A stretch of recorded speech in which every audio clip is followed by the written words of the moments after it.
Hey guys, welcome back to the channel Study Portal में आप सभी लोगों का एक बार फिर से स्वागत है। दोस्तों, आज की इस वीडियो में हम बात करने वाले हैं केवीएस पीसीटी शिक्षक भर्ती के लिए जो एग्जाम हुआ था हिंदी का 2018 का, वो हम कंप्लीट पेपर यहाँ पर सोल्व करने वाले हैं। तो अगर आप भी किसी भी टीचिंग एग्जाम की तैयारी कर रहे हैं, ना सिर्फ केवीएस बल्कि DSSB, NVS, EMRS, UPSC principal, C TET, S TET, आपका जो है UP TET, super TET, MP TET, किसी भी स्टेट का टेट हो या फिर कोई भी टीचिंग एग्जाम जहां पर आपका हिंदी मेन सब्जेक्ट है, तो उसके लिए आप ये वीडियो जरूर देखें। चाहे आप पीजीटी हिंदी के लिए तैयारी कर रहे हैं या फिर टीजीटी हिंदी के लिए, कंप्लीट पेपर हम यहाँ पर सोल्व करने वाले हैं। इससे पहले अगर आप लोग नए हैं इस चैनल पर या अभी तक भी आप लोगों ने इस चैनल को सब्सक्राइब नहीं किया है, तो दोस्तों चैनल को सब्सक्राइब करके बेल आइकन को प्रेस कर लीजिए, ताकि जैसे ही वीडियो अपलोड की जाती है उसकी नोटिफिकेशन आप लोगों को मिल सके। केवीएस पीजीटी शिक्षक भर्ती की परीक्षा 2018 के लिए ये है एग्जाम। तो यहाँ पर हिंदी के लिए फर्स्ट क्वेश्चन से हम शुरू करते हैं। कंप्लीट इसमें जो है 80 क्वेश्चन है और एक एक क्वेश्चन हम यहाँ पर देखने वाले हैं। तो वीडियो थोड़ी लंबी होगी, लेकिन आप इसको कंप्लीट देखिएगा। और अगर आप इसके पास ये पीडीएफ नहीं है तो आपको क्या करना है, आपको सिंपली व्हाट्सएप कर देना है 8447410108 पर, आपको पीडीएफ मिल जाएगी। तो 8447410108 पर आप अपना नाम, अपना एग्जाम का नाम, शहर का नाम लिख के व्हाट्सएप कर दीजिए और उस पर लिख दीजिए कि केवीएस पीजीटी की हिंदी की जो पीडीएफ है 2018 का पेपर वो चाहिए। ठीक है, तो आपको यहाँ पर कंप्लीटली मिल जाएगा। फर्स्ट क्वेश्चन से शुरुआत करते हैं। तो निम्नलिखित वाक्य में जो रेखांकित पदबंध है उसका नाम आपको चिन्हित करना है। रेखांकित तो यहाँ पर ये है, खाना खा लिया हो, तो ये हल्का सा मिट गया है, तो ये रेखांकित यहाँ पे आप देखेंगे तो लाइट से कलर में आपको यहाँ पर ये दिखाई दे रहा है रेखांकित। तो आपको बताना है कि इसमें कौन सा पदबंध है। जो है ये क्या है, सुनिए आपने खाना खा लिया हो तो सो जाइए ना। तो इसमें सर्वनाम पदबंध है, संज्ञा पदबंध है, क्रिया पदबंध है या फिर क्रिया विशेषण पदबंध है। आप अपने आंसर्स साथ साथ कमेंट सेक्शन में कमेंट कर सकते हैं या फिर आप सीधा क्या कर लीजिए, एक पेपर पर नोट डाउन कर लीजिए आपको कौन सा आंसर लिखता है और लास्ट में जरूर मैच कीजिएगा कि किसके कितने सही थे। तो इसमें जो आंसर है ये क्या है, ये क्रिया पदबंध है। खाना खा लिया हो तो, खाना खाना क्या है, एक क्रिया है, खाना खा लिया हो तो यहाँ पर क्रिया पदबंध है। क्वेश्चन नंबर सेकंड की बात करें तो सेकंड है, चार खंडों में प्रकाशित बच्चन की आत्मकथा का प्रथम खंड कौन सा है। जो बच्चन की आत्मकथा है वो चार खंड में बटी हुई है, तो उसके प्रथम जो खंड है वो कौन सा है, उसका नाम आपको बताना है। ऑप्शन ए बसेरे से दूर, ऑप्शन बी नीड का निर्माण कर, ऑप्शन सी क्या भूलूं क्या याद करूं, डी और 10 द्वार से सोपान तक। आंसर यहाँ क्या है, तो बच्चन की आत्मकथा का प्रथम खंड जो है वो है क्या भूलूं क्या याद करूं। सी ऑप्शन आपका यहाँ पर करेक्ट है। क्वेश्चन नंबर थ्री, प्रमुख रूप से किस कवि के आधार पर आचार्य रामचंद्र शुक्ल ने अपने ऐतिहासिक प्रतिमान, अपने साहित्यिक प्रतिमान निर्धारित किए। ये आपको बताना है कि कौन सा कवि था। ए कबीरदास, बी तुलसीदास, सी केशवदास या फिर डी सूरदास। तो यहाँ पे जो आंसर है वो है तुलसीदास कवि के आधार पर आचार्य रामचंद्र शुक्ल ने अपने साहित्यिक प्रतिमान निर्धारित किए हैं। तो बी ऑप्शन आपका यहाँ पर Tulsidas is the correct option.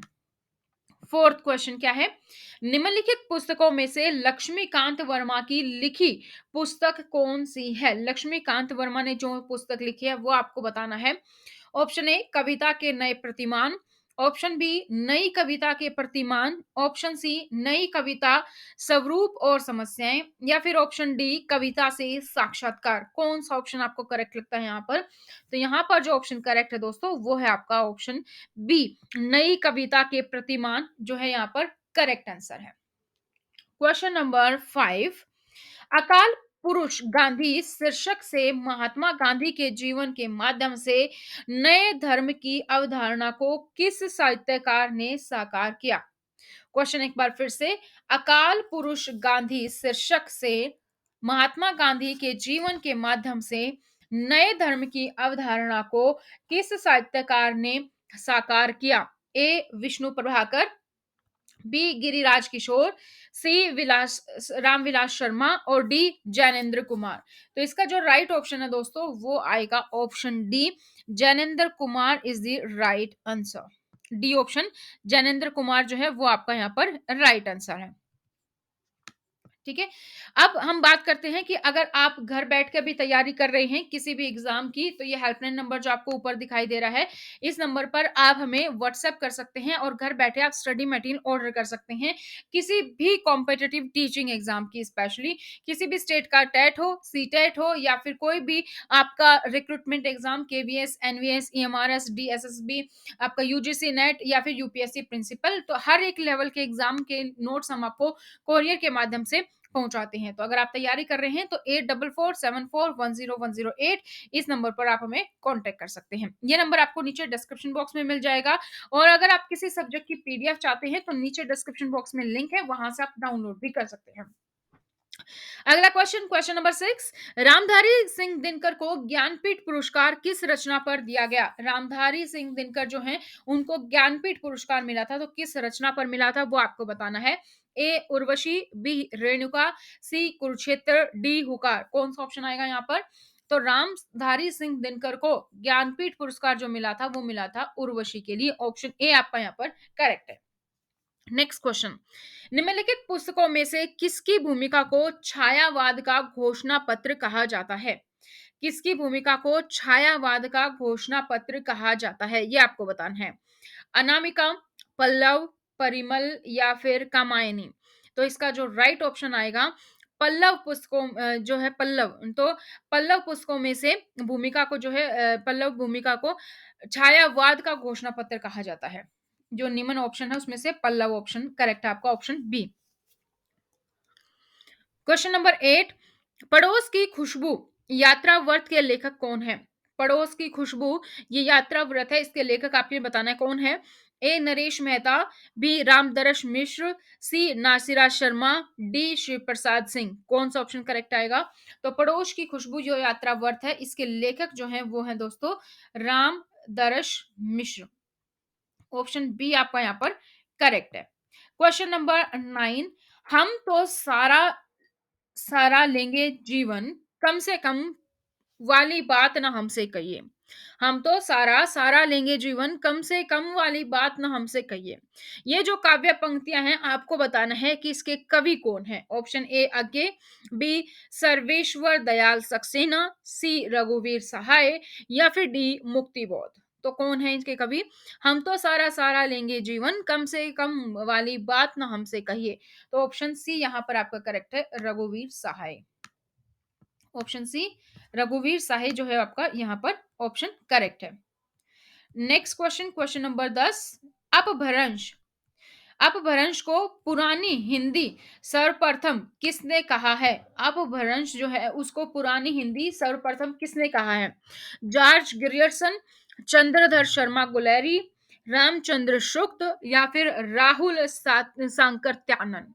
किसने कहा है? ऑप्शन 10 का जो है ऑप्शन कौन सा करेक्ट है? पुरानी हिंदी जो है अपभ्रंश को पुरानी हिंदी सर्वप्रथम किसने कहा? चंद्रधर शर्मा गुलेरी ने। ऑप्शन बी आपका यहाँ पर करेक्ट है। नेक्स्ट क्वेश्चन, क्वेश्चन नंबर 11, निम्नलिखित में से भारतेंदु की कौन सी रचना नाट्य रासक है? निम्नलिखित में से भारतेंदु की कौन सी रचना है जो नाट्य रासक है वो आपने बताना है। ए भारत दूरदर्शा, बी नील देवी, सी सत्य हरिश्चंद्र या फिर डी अंधेर नगरी। ए भारत दूरदर्शा, बी नील देवी, सी सत्य हरिश्चंद्र, डी अंधेर नगरी। तो राइट ऑप्शन आपका जो है वो यहाँ पे ऑप्शन सी है, सत्य Harishchandra. Option question number 12, Amarkant Premchand के किस उपन्यास का पात्र है? प्रेमचंद ने काफी उपन्यास लिखे हैं और हमेशा प्रेमचंद से क्वेश्चन पूछा ही पूछा जाता है, तो प्रेमचंद की जो भी रचनाएं हैं उसके बारे में आपको पता होना चाहिए डिटेल में। तो वो सारी चीजें आप जरूर ध्यान रखें कि कौन सी किताब लिखी है और किसका क्या है, किस बारे में है। तो अब ये जो क्वेश्चन पूछा गया है इसमें आपको बताना है कि अमरकांत जो है वो किस उपन्यास का पात्र है जो प्रेमचंद जी ने लिखी है। ए रंगभूमि, बी कर्म भूमि, सी गबन या फिर डी सेवा सदन। विच ऑप्शन इज राइट? वो आपको बताना है। तो इसमें जो राइट ऑप्शन है, कर्म भूमि में जो पात्र है उसका नाम है अमरकांत। बी ऑप्शन आपका यहाँ पर करेक्ट है। Next question, question number 13। शिवचिंग सरोज का रचना काल, शिवचिंग सरोज का रचना काल कब है? रचना काल है जो वो कब का है? 1883 ईस्वी, 1830 ईस्वी, 1836 ईस्वी या फिर 1840 ईस्वी? आप अपने आंसर जो है कमेंट सेक्शन में साथ साथ कमेंट करते रहिए, ताकि आपको पता रहे कि आप कितना अच्छा कर रहे हैं और कितनी आपको और तैयारी की जरूरत है। चलिए, तो बताइए कौन सा है ऑप्शन। शिवराज वाले का जो आंसर है वो है आपका शिवराज सरोज का रचना काल 1883। ए ऑप्शन आपका यहाँ पर करेक्ट है। Question number 14।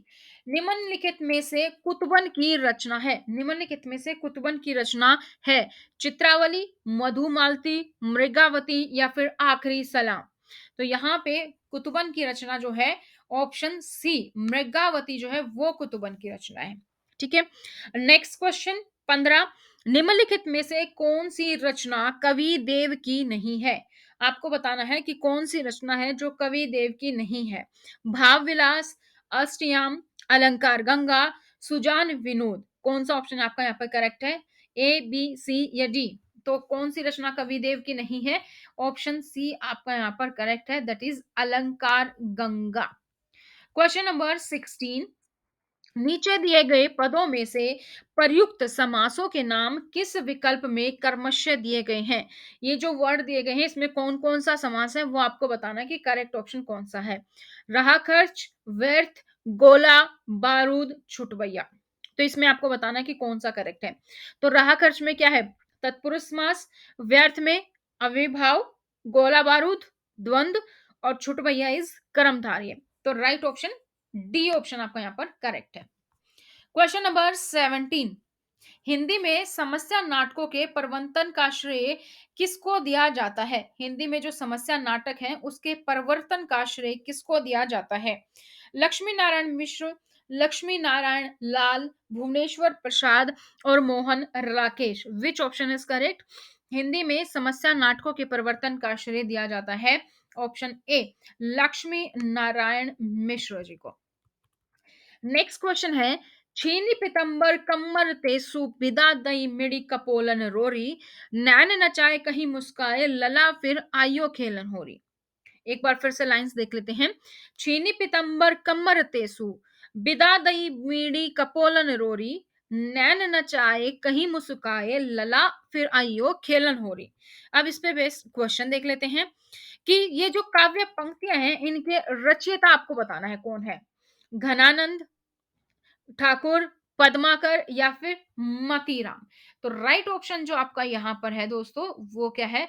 ऑप्शन सी यहां पर राइट है। ऑप्शन सी जो है वो आपका यहां पर राइट है, पद्माकर। Question number 19।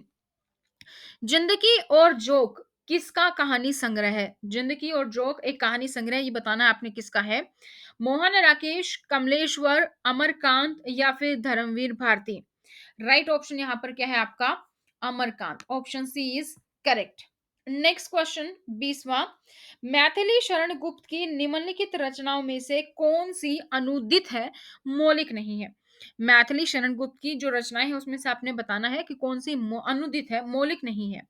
पंचवटी, जय भारत, मेघनाथ वध या नहुष? तो राइट ऑप्शन इसका यहाँ पे क्या है दोस्तों? मेघनाथ वध। Question number 21। वेदना मिली विदाई मैंने भ्रमवंश जीवन संचित मधु कार्यों की भीख लुटाई। वेदना मिली विदाई मैंने भ्रमवश जीवन संचित मधु कार्यों की भीख लुटाई। ये जो नाट्य गीत है ये जयशंकर प्रसाद का है और आपको ये बताना है कि ये उनके किस नाटक से ली गई हैं ये पंक्तियां।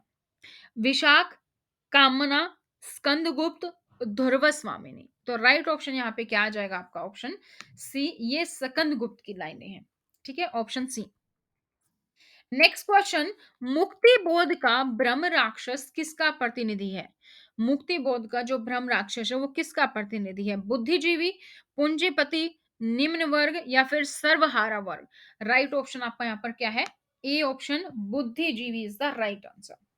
Question number 23। राहुल सांख्यात्यानन के अनुसार चार्या गीत और दोह कोश की रचना करने वाले पहले बौद्ध सिद्ध हैं। कौन है पहले बौद्ध सिद्ध, ये आपको बताना है। तो राइट ऑप्शन क्या आएगा? ए सरहपा, बी कणहपा, सी डोविम्पा, डी कमरिपा। तो राइट ऑप्शन आपका जो है इस क्वेश्चन का वो है सरहपा। ए ऑप्शन आपका यहाँ पर करेक्ट है। नेक्स्ट क्वेश्चन पे आते हैं। मैंने देखा एक बूंद सहसा उजली सागर के झाग से, रंग गई क्षण भर ढलते सूरज की आग से। विच ऑप्शन इज करेक्ट, वो आपको यहाँ पर बताना है। तो यहाँ पर आप देखेंगे तो ये पंक्तियां जो हैं ये किस कवि की हैं? आगे जगदीश गुप्त, भारत भूषण अग्रवाल, या फिर गिरिजा कुमार माथुर। ये पंक्तियां किसकी हैं? तो ये पंक्तियां दोस्तों ये हैं आगे किस कवि की हैं? ऑप्शन ए आपका यहाँ पे करेक्ट है, आगे। Next question, question number 25। तो अगर आप लोग इस चैनल पर नए हैं, फिर से याद दिला दूं तो चैनल को सब्सक्राइब कर लीजिए, क्योंकि ये जो सीरीज है प्रीवियस ईयर पेपर्स के क्वेश्चंस, आपको काफी सारे क्वेश्चंस इस चैनल पर ऑलरेडी अपलोडेड मिलेंगे। और इस तरीके के प्रीवियस ईयर के क्वेश्चंस हम आप लोग के लिए लेकर आते रहते हैं, ताकि आप लोगों को पता चलता रहे आपकी कितनी तैयारी है, और आपको यह आइडिया लग सके कि आपको कैसे तैयारी करनी है, किस किस टाइप के क्वेश्चंस पूछे जाते हैं। आप जो भी जहां से भी पढ़ रहे हैं, आपकी कितनी तैयारी हो चुकी है, कितना और आपको करने की जरूरत है। और दोस्तों, अगर आप घर बैठे तैयारी कर रहे हैं, स्टडी मटेरियल ऑर्डर करना चाहते हैं, तो नंबर मैंने आपको बता ही दिया है, 8447410108। इस नंबर पर आप कॉल करके हमसे ऑर्डर कर सकते हैं स्टडी मटेरियल। अब 25वां क्वेश्चन क्या कहता है वो देख लेते हैं। 25वां क्वेश्चन है जो वो कहता है, मधुप उपनाम से काव्यानुवाद करने वाले कवि निम्नलिखित में से कौन है? महावीर प्रसाद द्विवेदी, मैथिली शरण गुप्त, माखनलाल चतुर्वेदी, या फिर भारतेंदु हरिश्चंद्र। तो राइट ऑप्शन यहाँ का क्या है? Maithili Sharan Gupt is right answer, option B. Next question, question number 26। Chatursen Shastri के उपन्यासों के संदर्भ में अक्सर किस रस की चर्चा की जाती है? चतुरसेन शास्त्री जो है उसके उपन्यासों के संदर्भ में अगर हम बात करें तो कौन सा रस होता है जिसकी चर्चा की जाती है? श्रृंगार रस, शांत रस, इतिहास रस, या फिर अद्भुत रस। राइट ऑप्शन क्या है? इनके में हमेशा इतिहास रस की चर्चा जो है अक्सर की जाती है। नेक्स्ट क्वेश्चन, पृथ्वी राज रासों को हिंदी का प्रथम महाकाव्य कहने वाले आलोचक कौन है? पृथ्वीराज रासो को हिंदी का प्रथम महाकाव्य कहने वाले आलोचक कौन है? हजारी प्रसाद द्विवेदी, नामवर सिंह, रामचंद्र शुक्ल, या फिर रामविलास शर्मा। राइट ऑप्शन क्या है दोस्तों? Option C Ramchandra Shukla. 28, प्रगतिशील लेखक संघ के प्रथम अधिवेशन के अध्यक्ष थे। प्रगतिशील लेखक संघ के प्रथम अधिवेशन के अध्यक्ष कौन थे? सज्जार जहीर, प्रेमचंद, शिवदान सिंह चौहान, या फिर Mulk Raj Anand. Right option is, right option आपका जो B Premchand. 29th question, Hindi में किन को मनोविश्लेषणवादी लेखकर्ता के रूप में प्रसिद्धि प्राप्त है? हिंदी में किन को मनोविश्लेषणवादी लेखककर्ता के रूप में प्रसिद्धि प्राप्त है, ये आपको बताना है। तो ऑप्शन यहाँ पे आपका जो करेक्ट है वो पहला ऑप्शन ही करेक्ट है, जैनेन्द्र इलाचंद्र जोशी और अक्के। क्वेश्चन नंबर 30, निम्नलिखित में से कौन सी रचना केशव दास की नहीं है? केशव दास की कौन सी रचना इनमें से नहीं है? विज्ञान गीता, भू परिक्रमा, रतन बावनी, जहांगीर जस चंद्रिका। विज्ञान गीता, भू परिक्रमा, रतन बावनी, या फिर जहांगीर जस चंद्रिका। राइट ऑप्शन क्या है? कौन सी रचना केशव दास की नहीं है? तो ऑप्शन बी भू परिक्रमा नहीं है। ठीक है। नेक्स्ट क्वेश्चन, निम्नलिखित वाक्य के किसी एक खंड में अशुद्धि है वो पहचान कर आपको बताना है कि कौन सा विकल्प सही है। तो सेंटेंस देख लेते हैं। पहला, बत्तख को दूसरा अंडा देना होता, तीसरा तो पानी छोड़कर, और जहां पे फोर आएगा, जमीन पर आ जाता। बत्तख को अंडा देना होता तो पानी छोड़कर जमीन पर आ जाता। इसमें बताओ इसमें कहां त्रुटि आपको नजर आ रही है? तो जमीन पर आ जाता, ये डी फोर्थ ऑप्शन है। नेक्स्ट क्वेश्चन 32, प्रबंध चिंतामणि के रचनाकार हैं। प्रबंध चिंतामणि के रचनाकार कौन है? जैनाचार्य मेरुतुंग, सोम प्रभ सूरी, वर रुचि, या फिर Hemchandra. Right option is A जैनाचार्य Merutunga. Next question, question number 33। निम्नलिखित में से किस रचनाकार ने अपना लेखन गद तक ही सीमित रखा? कौन से रचनाकार है जिन्होंने सिर्फ लेखन गद तक ही अपने आप को सीमित रखा? तो वो कौन है? रामविलास शर्मा, रामचंद्र शुक्ल, प्रेमचंद्र या फिर नगेंद्र? तो प्रेमचंद के बारे में अगर आप देखेंगे तो आपको उनके हमेशा लेखन, आप जो पढ़ रहे हैं कौन सा उपन्यास है ये पढ़ते, कविता नहीं है। 34। नागार्जुन की निम्नलिखित रचनाओं में से कौन सी खड़ी बोली हिंदी में नहीं लिखी गई? नागार्जुन की कौन सी रचनाएं हैं जिनमें से खड़ी बोली हिंदी में नहीं लिखी गई है? तो आपको बताना है ऑप्शन कौन सा ठीक है। भस्माकुर, पत्रहीन, नगनगाच, युगधारा, सतरंगे पंखों वाली। तो राइट ऑप्शन आपका बी है, पत्रहीन नगनगाच। नेक्स्ट क्वेश्चन जी, 35 पे आ गए हम। भारतीय संस्कृति के मूल उपादानों का ऐतिहासिक विकास प्रस्तुत करने वाला प्रसिद्ध ग्रंथ संस्कृति के 4 अध्याय, ये किसने लिखा है? संस्कृति के 4 अध्याय, रामविलास शर्मा, रामधारी सिंह दिनकर, जयशंकर प्रसाद या फिर Shanti Priya Dwivedi? Right option is B, Ramdhari Singh Dinkar. Next question, मजदूर मालिक के यहाँ रहता है, इस वाक्य में रेखांकित पद है। मजदूर मालिक के यहाँ रहता है, इसमें रेखांकित पद है कि नहीं? इसमें कोई पद रेखांकित नहीं किया गया है, लेकिन जो इसका आंसर है वो आपका है ना बी दिया गया है। तो स्थानवाचक मालिक के, तो यहाँ यहाँ है जो वो रेखांकित है आपका, यहाँ को आप रेखांकित करेंगे तो पता चल जाएगा क्योंकि यहाँ स्थान की बात हो रही है। ठीक है, नेक्स्ट क्वेश्चन 37। अब है गद्यांश। गद्यांश को पढ़ के हम आंसर देने हैं दो ही क्वेश्चंस के। वीरों को बनाने के कारखाने नहीं होते, वे तो देवदार के वृक्षों की भांति जीवन के जंगल में स्वयं जन्म लेते हैं और बिना किसी के हाथ लगाए तैयार होते हैं। उनका भरण पोषण और संवर्धन प्रकृति करती है। वे प्रमुखापेक्षी नहीं होते। असली वीर लोगों की प्रशंसा पाने की प्रतीक्षा नहीं करते, वे कुछ करके दिखाना चाहते हैं। तो 37वां क्वेश्चन क्या है इस गद्यांश के बेस पे? पहला क्वेश्चन, वीरों की तुलना देवदार के पेड़ों से क्यों की गई है? क्योंकि दोनों आत्मनिर्भर और मौन होते हैं, दोनों प्रमुखापेक्षी होते हैं, दोनों स्वयं जन्म लेते हैं और प्रकृति के द्वारा पाले जाते हैं। तो ऑप्शन सी आप यहाँ पर देख पा रहे हैं, ये करेक्ट है। ठीक है, क्वेश्चन नंबर 38।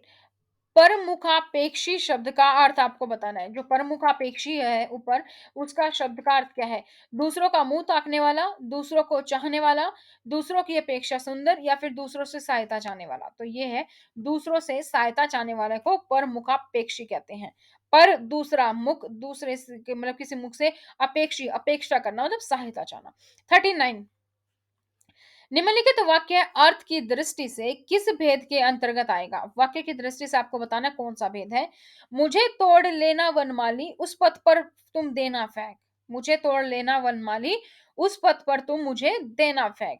ऑप्शन कौन सा है इसमें? इच्छार्थक, आदेशार्थक, विस्मयार्थक या देशभक्ति परक? तो इसमें इच्छा जाहिर की है।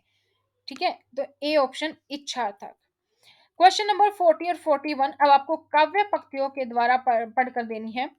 दुविधा हट साहस है, दिखता है पंथ नहीं, देह सुखी हो पर मन के दुख का अंत नहीं।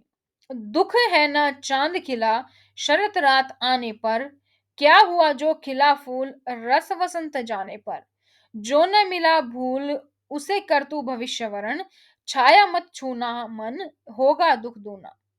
एक बार फिर से, दुविधा हट साहस है, दिखता है पंथ नहीं, देह सुखी हो पर मन के दुख का अंत नहीं। दुख है न चांद खिला शरत रात आने पर, क्या हुआ जो खिला फूल रस वसंत जाने पर। जो न मिला भूल उसे कर तू भविष्य वरण, छाया मत छूना मन होगा दुख दूना। तो इसमें जो छाया शब्द है वो किसका प्रतीक है? बीते वसंत का, वर्तमान दुखों का, भविष्य की योजनाओं का या फिर अतीत की स्मृतियों का? तो जो छाया है ये अतीत की स्मृतियों का है। 41। उपरोक्त जो काव्यांश है उसका केंद्रीय भाव आपको बताना है क्या है। ऑप्शन ए, अतीत से प्रेरणा ग्रहण कर साहसी बनना। बी, अतीत को भूल भविष्य पर ध्यान केंद्रित करना। सी अतीत और भविष्य में सामंजस्य स्थापित करना, या फिर डी जो नहीं मिल पाया उसे पाने का उद्योग करना। तो कौन सा ऑप्शन यहाँ पर करेक्ट है? 41 का आपका बी है, अतीत को भूल भविष्य पर ध्यान केंद्रित करने के बारे में कहा गया है। 42, निम्नलिखित में से कौन सा कथन सही नहीं है वो आपको बताना है। ए साक्षात्कार समाचार पाने का महत्वपूर्ण माध्यम है। बी साक्षात्कार सूचना लेने का प्रमाणिक माध्यम नहीं है। सी साक्षात्कार सूचना लेने का विशिष्ट माध्यम है। या फिर डी साक्षात्कार आज की पत्रकारिता की महत्वपूर्ण जरूरत है। तो 42 का आंसर बी है, साक्षात्कार जो है सूचना लेने का प्रमाणिक माध्यम नहीं है। तो बी ऑप्शन आपका यहाँ पर करेक्ट है। 43 क्वेश्चन क्या कहता है? सरकारी कामकाज में किसी विस्तृत विवरण, विस्तृत आख्या, वक्तव्य, प्रतिवेदन, पत्र व्यवहार आदि के तथ्यों एवं निर्देशों के सुनियोजित संयोजन तथा प्रभावपूर्ण संक्षिप्त संकलन को क्या कहते हैं? कौन सा ऑप्शन यहाँ पे करेक्ट है वो आपको बताना है। पल्लवन, संक्षेपण, प्रारूपण या फिर प्रतिवेदन। यहाँ पे जो करेक्ट आंसर है वो है दोस्तों बी संक्षेपण। क्वेश्चन नंबर 44, निम्नलिखित में से कौन सा तत्व कहानी लेखन के लिए अनिवार्य नहीं है? कौन सा तत्व है जो कि कहानी लेखन के लिए अनिवार्य नहीं है? चरित्र, परिवेश, तुक या भाषा। ऑप्शन है आपका यहाँ पर सी करेक्ट है, तुक। नेक्स्ट क्वेश्चन 45, फीचर के विषय में कौन सा कथन सही नहीं है? फीचर किसी घटना, व्यक्ति, वस्तु या स्थान के बारे में लिखा गया विशिष्ट आलेख होता है। फीचर काल्पनिकशीलता और सृजनात्मक कौशल के साथ मनोरंजन शैली में प्रमुख आलेख है।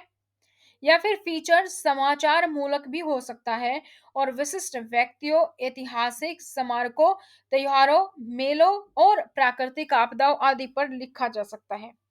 फीचर अनिवार्य रूप से समाचार का विस्तृत आलेख होता है। तो फीचर पोस्ट आपने देखी न्यूज़पेपर में, तो ऑप्शन डी यहाँ पर आपका करेक्ट है। 46, टेलीविजन लेखन के दर्शांकन में किसकी भूमिका नहीं होती? टेलीविजन लेखन के दर्शांकन में किसकी भूमिका नहीं होती? ए निर्देशक, बी निर्माता, सी कलाकार, डी कैमरामैन। तो किसकी भूमिका नहीं होती है? निर्माता। लेखक के लेखन के दर्शांकन में निर्माता की भूमिका नहीं होती है। डायरेक्टर की भी है, कलाकार की भी है, कैमरामैन की भी है, निर्माता नहीं है यहाँ पे। 47, रसात्मक वाक्य ही काव्य है। काव्य की उपयुक्त परिभाषा किस आचार्य ने दी है? रसात्मक वाक्य ही काव्य है, तो काव्य की जो उपयुक्त परिभाषा है वो किस आचार्य ने दी है? A Bhamaha, B Mammata, C Kuntaka, D Vishwanath. Option D आपका यहाँ पर करेक्ट है, विश्वनाथ। 48, टेलीविजन पटकथा के दर्शांकन में दर्शय प्रबंध की तकनीकी व्यवस्था कौन करता है? निर्माता, निर्देशक, निर्माण सहायक, रूप सज्जाकार या फिर अभिकल्पकार। कौन सा ऑप्शन यहाँ पे करेक्ट आएगा आपका? ऑप्शन डी अभिकल्पकार इज द राइट आंसर। 49, निम्नलिखित में से कार्याली हिंदी का कौन सा प्रयोग क्षेत्र नहीं है?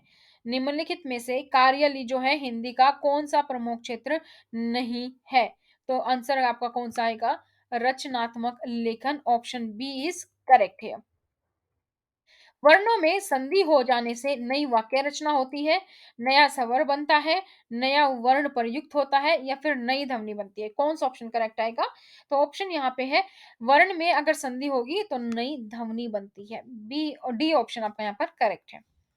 सेवा सदन का प्रकाशन वर्ष आपको बताना है। सेवा सदन कब प्रकाशित हुई? 1916, 1918, 1920 या 1915। आप अपने आंसर साथ साथ कमेंट सेक्शन में कमेंट करते रहिए और लास्ट में जरूर देखिएगा कि कितने आपने करेक्ट किए हैं। तो 51 का फटाफट से आंसर बताइए कि कौन सा आंसर होगा करेक्ट। तो आंसर है यहाँ पर 1918 करेक्ट। बी ऑप्शन 1918 यहाँ पर करेक्ट आपका ऑप्शन। 52वां क्वेश्चन कहता है किस विकल्प में उत्पत्ति के आधार पर शब्दों के भेद दिए गए हैं? किस विकल्प में उत्पत्ति के आधार पर जो शब्दों के भेद होते हैं वो आपको बताना है। तो उत्पत्ति के आधार पर कौन से होता है? तत्सम, तद्भव, देशज, विदेशज, आगत। तो यहाँ पे आपका सी ऑप्शन करेक्ट है। ठीक है, नेक्स्ट क्वेश्चन चलते हैं 53। 53 क्वेश्चन कहता है, रामचंद्र शुक्ल के अनुसार आदि गुरु ग्रंथ साहिब में रैदास के कितने पद संग्रहित हैं? रामचंद्र शुक्ल के अनुसार आदि गुरु ग्रंथ साहिब में रैदास के कितने पद संग्रहित हैं? ऑप्शन बताइए कौन सा करेक्ट है? तो 53 का डी 40 है। रैदास के कितने पद संग्रहित हैं? Option D 40। 54 क्वेश्चन कहता है, मोरा जोवना नवेलरा भयो है, कैसे गर्दीनी कस मोरी लाल, सूनी सेज डरावन लागे, विरा आगिन मोही डस डस जाए। मोरा जोवन नवेलरा भयो है, कैसे गर्दीनी कस मोरी लाल, सूनी सेज डरावन लागे, विरा आगिन मोही डस डस जाए। तो ये जो काव्य पंक्तियां हैं किस कवि की हैं? अमीर खुसरो, विद्यापति, मालिक मोहम्मद जायसी या फिर कबीर? ये जो पंक्तियां हैं ये हैं अमीर खुसरो जी की। ऑप्शन ए यहाँ पर करेक्ट है। नेक्स्ट फिर से आपको बताना है किसकी पंक्तियां हैं। तुम्हारी यह दंतुरित मुस्कान मृतक में भी डाल देगी जान, तुम्हारी यह दंतुरित मुस्कान मृतक में भी डाल देगी जान। तो कौन सा किसकी काव्य पंक्तियां हैं ये जो काव्य पंक्तियां हैं सुभद्रा कुमारी चौहान, हरिवंश राय बच्चन, नागार्जुन या त्रिलोचन? तो राइट ऑप्शन इज नागार्जुन। ये जो पंक्तियां हैं दोस्तों ये नागार्जुन की है। ऑप्शन सी करेक्ट है। नेक्स्ट क्वेश्चन, गोरख जागियो जोग, गोरख जगायो जोग, भक्ति भगायो लोग, गोरख जगायो जोग, भक्ति भगायो लोग। ये जो काव्य पंक्ति हैं किस कवि की हैं? कबीर, तुलसी, सूरदास या फिर गोरखनाथ? ये है दोस्तों बी तुलसी जी की। 57 रामचंद्र शुक्ल ने हिंदी साहित्य का आरंभ कब से माना है? तो रामचंद्र शुक्ल जो है उन्होंने हिंदी का जो आरंभ है वो कब से माना है? संवत 1050 से। तो संवत 1050 आपका यहाँ पे दिया हुआ है बी ऑप्शन। तो बी ऑप्शन आपका यहाँ पर करेक्ट है। चींटी से लेकर हाथी पर्यंत सभी पर कविता हो सकती है, यह कथन किस विद्वान का है? किस विद्वान ने कहा था कि चींटी से लेकर हाथी पर सभी पर कविता की जा सकती है? महावीर प्रसाद द्विवेदी, रामचंद्र शुक्ल, मैथिली शरण गुप्त या फिर Bal Mukund Gupt? Answer is A option. Mahavir Prasad ji ने कहा था कि चींटी से लेकर हाथी तक सभी पे कविता की जा सकती है जी। नेक्स्ट क्वेश्चन 59, गुप्त जी वास्तव में सामंजस्यवादी कवि हैं, प्रतिक्रिया का प्रदर्शन करने वाले अथवा मद में झूमने वाले कवि नहीं। मैथिली शरण गुप्त पर यह मंतव्य किस विचारकों में से किसका है? ये आपको बताना है। तो ये जो है ये है रामचंद्र शुक्ल। ए ऑप्शन आपका यहाँ पर करेक्ट है। नेक्स्ट क्वेश्चन है 60, जब मन लागे राम सो तब अनंत काहे को हो जाए, दादू पानी लूण जो ऐसे रह समाए। ये जो पंक्तियां हैं इसका आशय क्या है ये आपको बताना है जी। मन राम के समान है, मन जब राम में लीन है तो अन्यतर कहीं नहीं भटकेगा, जब मन लागे राम सो तब अनत काहे को जोई, यानी कि अन्य कहाँ भटकेगा? तो ऑप्शन बी यहाँ पे है वो यहाँ पे करेक्ट है। ऑप्शन बी ऑप्शन यहाँ पे करेक्ट है आपका। नेक्स्ट क्वेश्चन 61, निम्नलिखित में से कौन समवंशतावादी आलोचक के रूप में प्रसिद्ध है? समवंशतावादी आलोचक के रूप में कौन प्रसिद्ध है? रामचंद्र शुक्ल, नंद दुलारे वाजपेयी, हजारी प्रसाद द्विवेदी या फिर राम विलास शर्मा? समवंशतावादी आलोचक के रूप में नंद दुलारे वाजपेयी। बी ऑप्शन आपका यहाँ पर करेक्ट है। 62, स्वस्ति श्री तुलसी कुलभूषण दूषण हरण गोसाई, बारही बार प्रणाम करूं अब हरकू शोक समुदाय। ये कव्य पंक्तियां किसकी हैं ये अब आपको बताना है। तुलसीदास, स्वामी अगरदास, मीराबाई या स्वामी हरिदास? ये कविता है जी मीराबाई की। 63, निम्नलिखित में से कौन सा कथन पद्मावत के बारे में सही नहीं है? पद्मावत के बारे में कौन सा कथन सही नहीं है वो आपको बताना है। इसमें प्रेम के लोकधर्मी स्वरूप का चित्रण हुआ है, इसमें दोहा चौपाई की शैली अपनाई गई है, यह भारतीय लोक कथा पर आधारित प्रबंध काव्य है या फिर पद्मावत की काव्य शैली प्रौढ़ और गंभीर नहीं है? तो आपका ऑप्शन जो करेक्ट है यहाँ पर यह है कि पद्मावत की जो काव्य शैली है वो प्रौढ़ और गंभीर नहीं है। ऑप्शन डी आपका यहाँ पर करेक्ट है। 64, निम्नलिखित वाक्य में रिक्त स्थान की पूर्ति के लिए जो शब्द सबसे ठीक हो वो आपको चिन्हित करना है। ध्यानपूर्वक पढ़ने के बाद डैश अनुच्छेद का सारांश लिखिए। उपयुक्त, उपर्युक्त, उपरोक्त और उपरोक्त। तो कौन सा आएगा इसमें? जो करेक्ट है क्या होता है? उपरोक्त। ऑप्शन सी यहाँ पे करेक्ट है, बट बी होना चाहिए। उपर्युक्त, बी ऑप्शन आएगा यहाँ पे करेक्ट ना, उपर्युक्त होता है। ठीक है।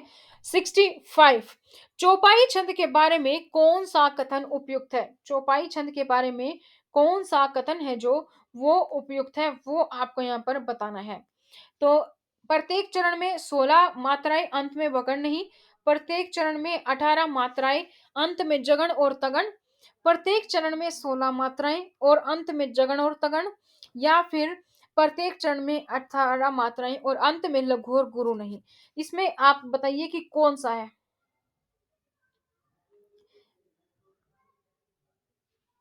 इसमें से आप बताएंगे कि कौन सा करेक्ट है। तो राइट ऑप्शन है आपका सी, प्रत्येक चरण में 16 मात्राएं, अंत में जगण और तगण। ठीक है। नेक्स्ट क्वेश्चन, क्वेश्चन नंबर 66, निम्नलिखित साहित्यकारों में से सबसे कम आयु किसकी रही? ठीक है, आपको बताना है सबसे कम आयु किसकी रही। जयशंकर प्रसाद, गजानन माधव मुक्ति बोर्ड एंड प्रेमचंद, या फिर भारतेंदु हरिश्चंद्र। विच option is correct? Next option is D, Bharatendu Harishchandra. D option is correct. D option यहां पर आपका करेक्ट है। नेक्स्ट 67, अंग्रेज राज सुख साज सजे सब भारी, पैदल विदेश चली जात यह अति ख्वारी। इन पंक्तियों का मूल कथ्य निम्नलिखित में से कौन सा है? राजभक्ति और देशभक्ति में द्वंद्व, अंग्रेजों की खुशामद, स्थितियों से संतुष्टि, या फिर अधिक सुख सुविधा की कामना। तो बताइए कौन सा ऑप्शन करेक्ट है? ए, बी, सी, डी। 67 आपका जो करेक्ट आंसर है ये है इसमें राजभक्ति और देशभक्ति में द्वंद्व। ए ऑप्शन आपका यहाँ पर करेक्ट है। नेक्स्ट क्वेश्चन, जो हो मैंने आप कई बेर परिश्रम किया कि खड़ी बोली में कुछ कविता बनाऊं, पर वह मेरे चित्त अनुसार नहीं। ये कथन किसने कहा है? अयोध्या सिंह उपाध्याय हरियोध, भारतेंदु हरिश्चंद्र, अयोध्या प्रसाद खत्री, या फिर Jagannath Ratnakar. Which option is correct? Correct option is B, Bharatendu Harishchandra. Correct option is B, Bharatendu Harishchandra. Next question 69, निम्नलिखित में से किसे खड़ी बोली हिंदी का पहला महाकाव्य माना जाता है? खड़ी बोली हिंदी का पहला महाकाव्य किसे माना जाता है? साकेत, प्रिय प्रवास, लोकायतन, या फिर कामायनी। तो right option is B option, Priya Pravas यहाँ पे करेक्ट ऑप्शन है। नेक्स्ट क्वेश्चन, अंधेर है दस्यु फिर भी मैं तुमसे प्रेम करती हूँ, यह जो पंक्ति है प्रसाद की किस कहानी से है? आकाशदीप, पुरस्कार, गुंडा, सालवती। तो ये कहानी जो है आकाशदीप से है। ए ऑप्शन इज करेक्ट यहाँ पर। नेक्स्ट क्वेश्चन, गहना एक कनक में गहना एक मह भाव न दूजा, कहन सुनन को दुई करी थापिन एक निमाज एक पूजा। तो ये काव्य पंक्तियों के रचयिता कौन है? कबीर, अमीर खुसरो, रैदास और गुरु नानक। विच ऑप्शन इज करेक्ट? आपको बताना है कौन सा ऑप्शन करेक्ट है। तो ये जो पंक्तियां हैं ये कबीर की हैं। गहना एक कनक में गहना एक मह भाव न दूजा, कहन सुनन को दुई करी थापिन एक निमाज एक पूजा। नेक्स्ट क्वेश्चन 72, हजारी प्रसाद द्विवेदी के किस उपन्यास को रैकव आख्यान भी कहा जाता है? बाण भट्ट की आत्मकथा, चारु चंद्रलेख, पुनर्वा, अनामदास का थोपा। तो राइट ऑप्शन यहाँ पर क्या है आपका?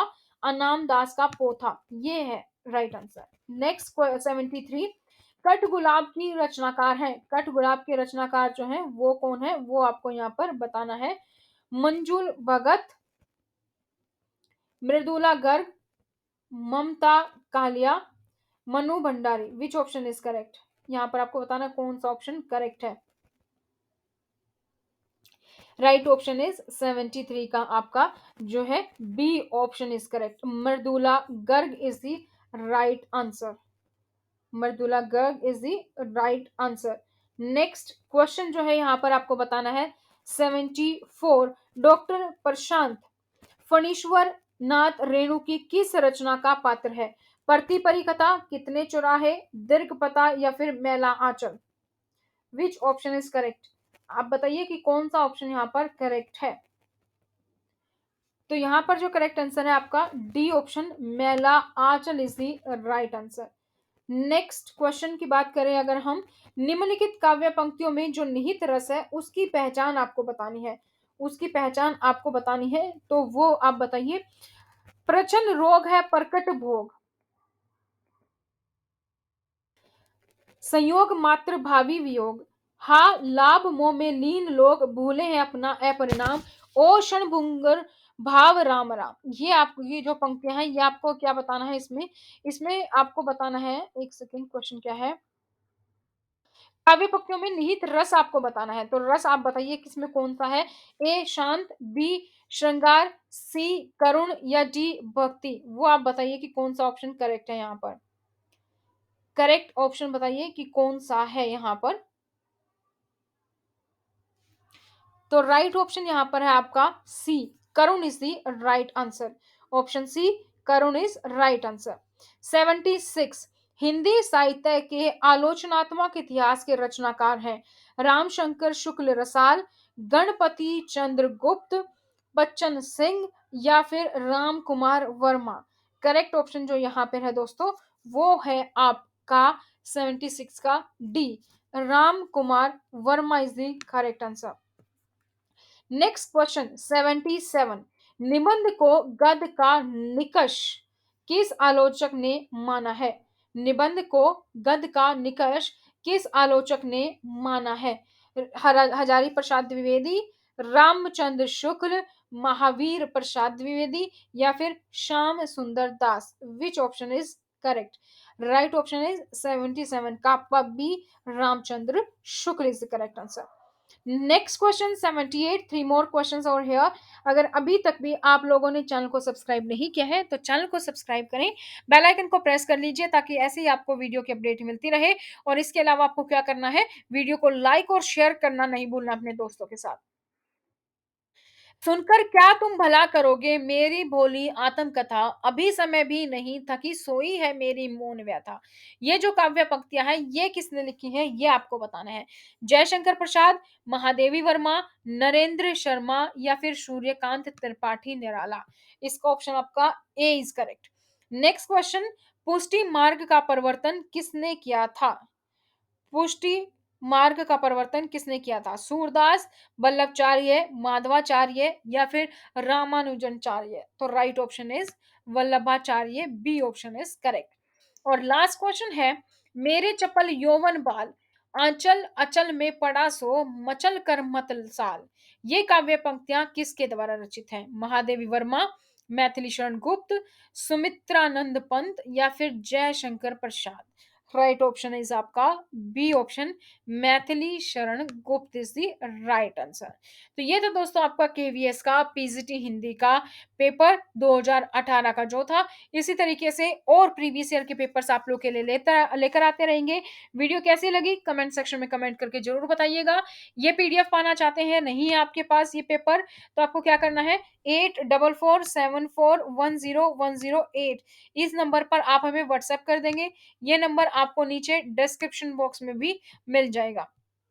फटाफट से मैसेज कीजिए अपना नाम लिख के, और आपको अपना सिटी लिखना है, अपना एग्जाम लिखना है, और आपको ये पीडीएफ मिल जाएगी। तो आज की इस वीडियो में इतना ही। चैनल को सब्सक्राइब करना मत भूलिएगा, वीडियो को लाइक और शेयर करें। पीडीएफ कुछ और पीडीएफ सब्जेक्ट्स के अगर आपको चाहिए तो नीचे डिस्क्रिप्शन बॉक्स में लिंक है, वहां से आप इसको डाउनलोड भी कर सकते हैं। Thank you so much, bye bye, take care.